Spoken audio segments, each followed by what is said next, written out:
ఇంట బట్టని కాలుతో పైకెత్తుతారో ఆ ఇంట యజమానికి ఆయువు క్షీణిస్తుంది. అంచు కలిగిన బట్ట ఆయువుకి చిహ్నం.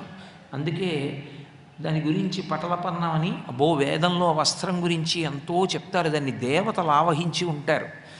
అందుకే స్నానం చేసిన బట్ట విడిచిపెట్టినప్పుడు ఒక్క భార్య మాత్రమే జాడిస్తుంది, లేదా తాను, అథవా ఆఖరి అవకాశం ఇంటి దాసికి తప్ప ఇంకెవరూ దాన్ని ముట్టుకోరు.